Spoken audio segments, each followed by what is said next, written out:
From December 26th, bus and train fares will go up by 2.2%. Now announcing this hike today following its annual fare revision exercise, the Public Transport Council said a key consideration for this year's fare review was the sharp plunge in public transport ridership last year. This year's fare hike is the result of the PTC carrying over the fare increase from 2020 after it decided to freeze public transport fares for that year. Now, what does the 2.2% translate to? It's a fare hike of 3 to 4 cents, depending on the distance for adults who pay their fares by card. Journeys of up to 14.2 kilometers will go up by 3 cents, while those further than 14.2 km will increase by 4 cents.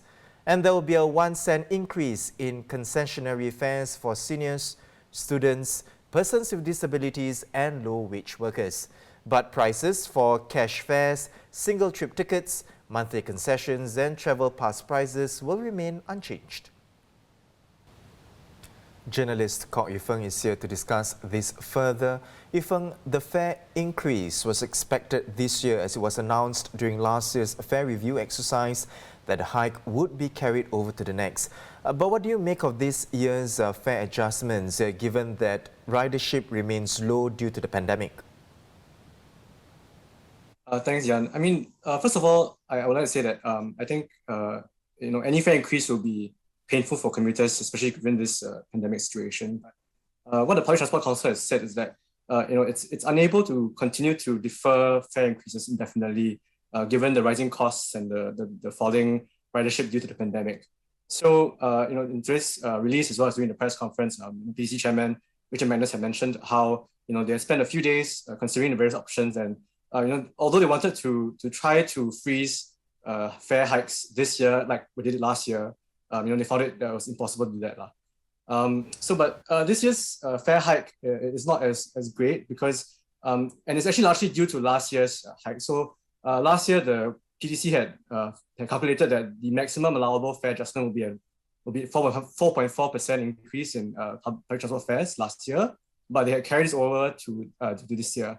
And taking into account this year's fare adjustment, which is negative 2.2%, the overall is 2.2%, which is like 2 to 4 cents increase for adult commuters.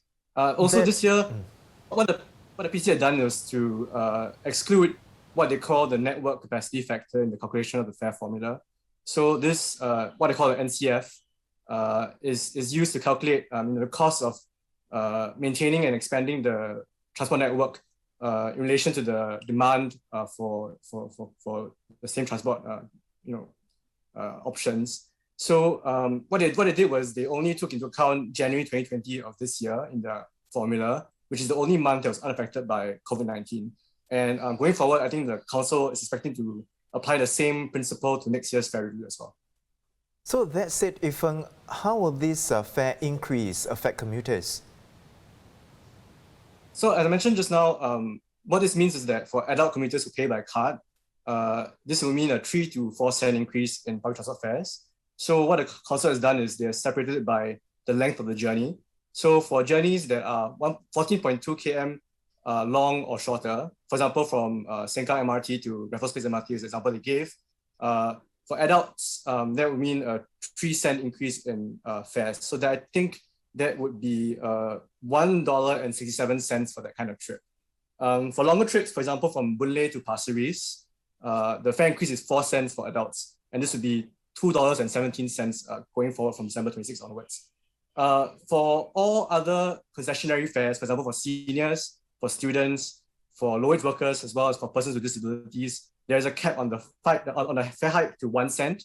So this applies to all journeys, no matter the length. And if looking ahead, is the Public Transport Council expecting ridership to go up? I mean, after all, vaccinated people can start returning to the workplace from January 1st, 2022.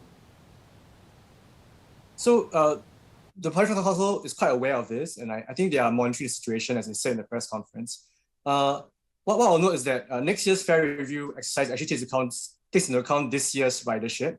And from what we know, ridership this year has also been quite low. So it's been about 50% or 60% compared to pre-COVID-19 levels. So I think the expectation is that ridership will continue to remain that way for this year, and that's what will be taken into account in next year's fare revision exercise as well. What the council is saying is that they are still monitoring the situation. They are aware that with more people working from home and the shift towards telecommuting, there might be changes in travel patterns from commuters.